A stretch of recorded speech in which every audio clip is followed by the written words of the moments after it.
सुप्रभात बच्चों, आज हम आपकी पाठ्य पुस्तक हिंदी के पाठ 2 का अध्ययन करेंगे, जिसका शीर्षक है वर्ण तथा मात्राएं।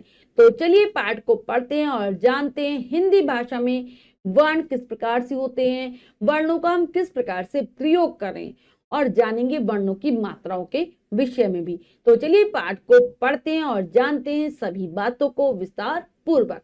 पाठ को शुरू करते हैं। पाठ 2, वर्ण तथा मात्राएं। तो सबसे पहले वर्ण के बारे में जान लेते हैं बच्चों। जब हम बोलते हैं तो हमारे मुख से कुछ ध्वनियां निकलती हैं, जैसे तो जब भी हम कुछ भी बोलें हमारे मुख से कुछ आवाजें निकलती हैं, कुछ ध्वनियां निकलती हैं। कैसे निकलती है तो देखते हैं।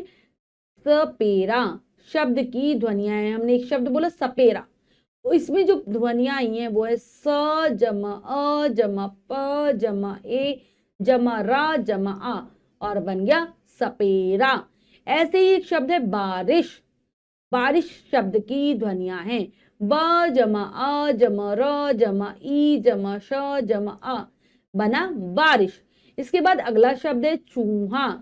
चूहा शब्द की ध्वनियां है च जमा ऊ जमा ह जमा आ, चूहा।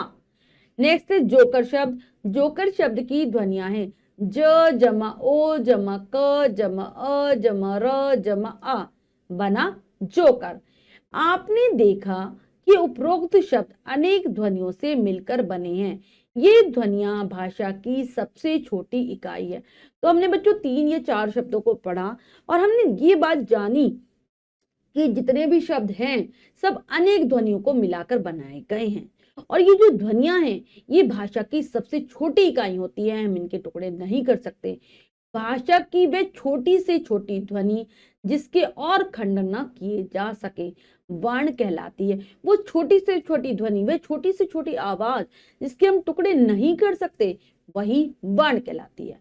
अब आते हैं वर्ण के प्रकार। वर्ण कितने प्रकार के होते हैं? वर्ण 2 प्रकार के होते हैं बच्चों। एक होते हैं स्वर और दूसरे होते हैं व्यंजन। सबसे पहले स्वर। स्वर के बारे में जानते हैं। स्वर क्या होते हैं? जिन वर्णों का उच्चारण हम स्वतंत्र रूप से करते हैं, अर्थात जिन्हें बोलते समय अन्य वर्णों की सहायता नहीं लेनी पड़ती, वे वर्ण स्वर कहलाते हैं। हिंदी भाषा में स्वरों की संख्या 11 है। तो ऐसे वर्ण स्वर कहलाते हैं जिनका जब हम उच्चारण करते हैं, जिनको हम जब बोलते हैं, हमें अन्य वर्ण की सहायता नहीं लेनी पड़ती, आराम से स्वतंत्र रूप से इनका उच्चारण किया जाता है। और इनकी जो संख्या है हमारी भाषा में वो 11 है। 11 है स्वर। तो पढ़ते हैं इनको। अ ई ई उ ऊ, री। री के बाद अगला है ए आई ओ और नेक्स्ट है आऊ। ये हमारे 11 स्वर हैं। ठीक है, अब आते हैं व्यंजन। नंबर 2 है व्यंजन। जिन वर्णों का उच्चारण हम स्वरों की सहायता से करते हैं वे वर्ण व्यंजन कहलाते हैं। हिंदी भाषा में व्यंजनों की संख्या 33 है। तो ऐसे वर्णों को बच्चों व्यंजन कहा जाता है। जब हम इनका उच्चारण करें, जब हम इनको बोलें, तो हमें अन्य वर्णों की सहायता लेनी पड़े, वो भी स्वर वर्णों की, तो ये व्यंजन कहलाते हैं। इनकी संख्या 33 होती है। तो पढ़ते हैं इनको भी।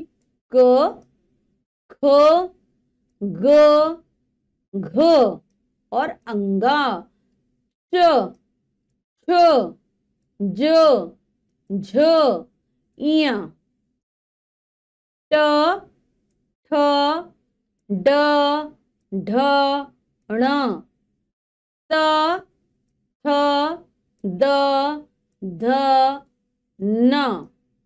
नेक्स्ट है प प ब भ म, य र ल व, श श स और ह। ये हैं हमारे 33 व्यंजन। हिंदी भाषा में कुछ वर्ण और भी हैं। इसके अलावा स्वर व्यंजनों के अलावा भी कुछ और वर्ण होते हैं, तो उनको पढ़ते हैं। हिंदी वर्णमाला में अंग, चंद्र बिंदु वाला अ और अह तीन ऐसे वर्ण हैं जो न तो स्वर हैं और न ही व्यंजन, इन्हें अयोगवाह कहते हैं। तो ये जो तीन वर्ण थे हमारे बच्चों, अंग, चंद्र बिंदु वाला अ और अह, ये ऐसे तीन वर्ण हैं जो ना तो स्वर में आते हैं और ना ही व्यंजन में आते हैं, इसीलिए इनको अयोगवाह कहा जाता है। तो अंग, इससे बनने वाला शब्द हो गया जंगल, चंद्र बिंदु वाला अ चांद और अह प्रातः। तो ये है हमारे तीन अयोगवाह। इनमें से अंग व अह में स्वर एवं व्यंजन दोनों गुण पाए जाते हैं। तो ये दोनों स्वर में भी आते हैं और व्यंजनों में भी आते हैं, दोनों गुण है, इसीलिए तो ये अयोगवाह हैं। हिंदी वर्णमाला में ड और ढ वर्णों से क्रमशः ण और ण वर्णों का विकास हुआ है, इन्हें अतिरिक्त व्यंजन कहा जाता है। बच्चों दो हमारे व्यंजन है ड और ढ, इनसे ही ण और ण वर्ण बने हैं, इसीलिए इनको क्या नाम दिया गया, अतिरिक्त व्यंजन, व्यंजनों में आते हैं। ठीक है, ये दोनों। अब आता है ण, इससे बनने वाला शब्द है पहाड़, और ण इससे बनने वाला शब्द है बूढ़ा। इन दोनों वर्णों को व्यंजनों में शामिल कर लिया है, तो ये व्यंजनों से बने इसलिए व्यंजनों के अंतर्गत ही इनको रखा गया है, स्थान दिया गया है। इसके बाद दो वर्णों के योग से बनने वाले व्यंजन संयुक्त व्यंजन कहलाते हैं। इनकी संख्या 4 है, श, त्र, ज्ञ और श्र। जैसे ऐसे 4 व्यंजन भी हमारे दो वर्णों को मिलाकर बनाए गए हैं, दो व्यंजनों को मिलाकर बनाया गया है। जैसे का में हमने जोड़ा है श और बना श, ता में र जोड़ा तो त्र, ज में य जोड़ा तो ज्ञ और श में जब र जोड़ा तो श्र। इनसे बनने वाले शब्द हैं शतराणी, त्रिभुज, ज्ञानी और श्रमिक। ये है हमारी संयुक्त व्यंजन। अब आती है वर्णमाला। जानेंगे वर्णमाला किसे कहते हैं। वर्णमाला शब्द का अर्थ है वर्णों की माला। हिंदी वर्णमाला स्वरों और व्यंजनों के मेल से बनती है, जिसमें सारे वर्ण एक निश्चित क्रम में लिखे जाते हैं। तो वर्णमाला का अगर हम शाब्दिक अर्थ देखें तो वर्णों की माला। तो इसमें क्या होता है, जो हमारी हिंदी वर्णमाला में क्या करते हैं, स्वर और व्यंजनों के मिल से इसकी रचना होती है। जितने भी हमारे स्वर हैं, हमारे जितने भी व्यंजन हैं, अतिरिक्त व्यंजन हो गए, संयुक्त व्यंजन हो गए, सब एक निश्चित क्रम में लिखे जाते हैं। और यही जो निश्चित क्रमबद्ध जो इसका समूह है वही वर्णमाला कहलाता है। वर्णों के एक निश्चित क्रमबद्ध समूह को वर्णमाला कहते हैं। निश्चित क्रम में लिखे जाएंगे बिल्कुल वर्णों को, वर्णमाला होगी। अब आती है मात्राएं। मात्राएं क्या होती हैं जानेंगे। जब स्वरों का प्रयोग व्यंजनों के साथ किया जाता है तो ये अपने मूल रूप में नहीं लिखे जाते, बल्कि इनके चिन्ह व्यंजनों के साथ जोड़ दिए जाते हैं। इन चिन्हों को मात्राएं कहा जाता है। तो जब भी हमने ये बात तो जानी कि व्यंजनों का उच्चारण हम कभी स्वरों के बिना नहीं कर सकते। जितने भी हमने व्यंजन पढ़े ना, क से ह तक, सब में आ स्वर तो मिला ही रहता है। हम उच्चारण करके देखेंगे क ख, अंत में आ की ध्वनि में सुनाई दे रही है।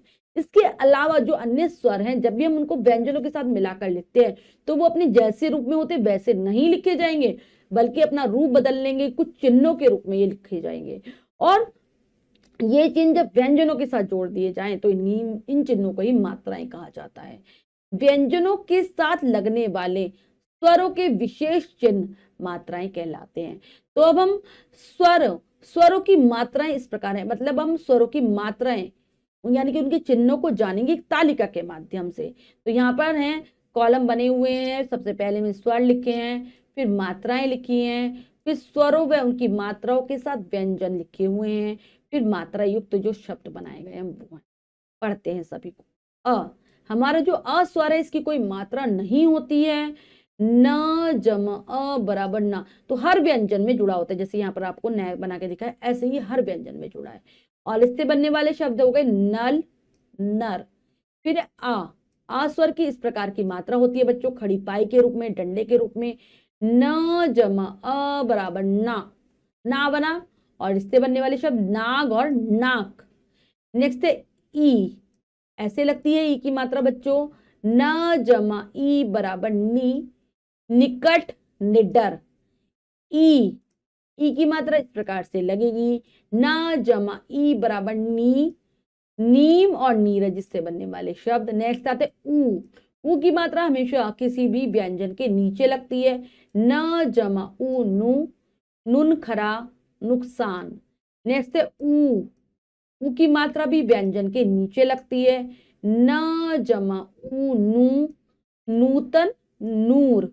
री की मात्रा भी हमेशा व्यंजन के नीचे ही लगती है। न जमा री नृ, नृप नृत्य, इससे बनने वाले शब्द हैं। नेक्स्ट है ए की मात्रा इस प्रकार से लगेगी, ऊपर लगती है व्यंजन के। न जमा ए ने, नेक और नेता, इससे बनने वाले शब्द। आई की मात्रा ये भी हमेशा व्यंजन के ऊपर लगती है। न जमा आई बराबर नई, नैन और नैया। ओ की मात्रा खड़ी पाई और उसके ऊपर मात्रा होती है। न जमा ओ बराबर नो, नोट, नोक, इससे बनने वाले शब्द। अब नेक्स्ट आती है औ की मात्रा, इस प्रकार से होती है बच्चों औ की मात्रा। न जमा औ बराबर नौ और नौकर नौबत, इससे बनने वाले हमारे हो गए शब्द। अस्वर की कोई मात्रा नहीं होती है, हमने अभी भी जाना था कि अस्वर जो है व्यंजनों के साथ जुड़ा ही रहता है, इसकी कोई मात्रा नहीं होती। अब हमने जो सीखा है उसको एक बार से फिर से पढ़ लेते हैं। हमने सीखा भाषा की वह छोटी से छोटी ध्वनि जिसके और खंड न किए जा सके वर्ण या अक्षर कहलाती है। ऐसी छोटी से छोटी इकाई जिसके हम टुकड़े नहीं कर सकते भाषा की, वह वर्ण, उसको हम वर्ण को हम बच्चों अक्षर भी कह सकते हैं। जिन वर्णों का उच्चारण हम स्वतंत्र रूप से करते हैं वे वर्ण स्वर कहलाते हैं। जिनके उच्चारण में अन्य वर्णों की सहायता ना ली जाए वही स्वर हैं। जिन वर्णों का उच्चारण हम स्वरों की सहायता से करते हैं वे वर्ण व्यंजन कहलाते हैं। जब स्वरों की सहायता से उच्चारण होगा तो वो होंगे व्यंजन। हिंदी भाषा में 11 स्वर और 33 व्यंजन होते हैं। 11 स्वर हैं और 33 व्यंजन हैं। दो वर्णों के योग से बनने वाले व्यंजन संयुक्त व्यंजन कहलाते हैं। जब दो वर्णों को आपस में जोड़ दिया जाता है उनके योग से जो नया व्यंजन बनता है वही संयुक्त व्यंजन होता है। व्यंजनों के साथ लगने वाले स्वरों के विशेष चिन्ह मात्रा कहलाते हैं। जब हम व्यंजनों के साथ स्वरों का प्रयोग करते हैं तो वो चिन्ह रूप में हो जाते हैं, अपने मूल रूप को छोड़ देते हैं और यही चिन्ह मात्रा कहे जाते हैं। अब हमने पाठ को बहुत अच्छे से समझकर पढ़ा है बच्चों। अब हम पाठ का अभ्यास कार्य करने जा रहे हैं। आओ अभ्यास करे के अंतर्गत पहला प्रश्न पढ़ते हैं, करने का प्रयास करते हैं। सही विकल्प पर सही का चिन्ह लगाइए। तो प्रश्न में 3 विकल्प हैं, 2 विकल्प गलत हैं, 1 विकल्प सही है।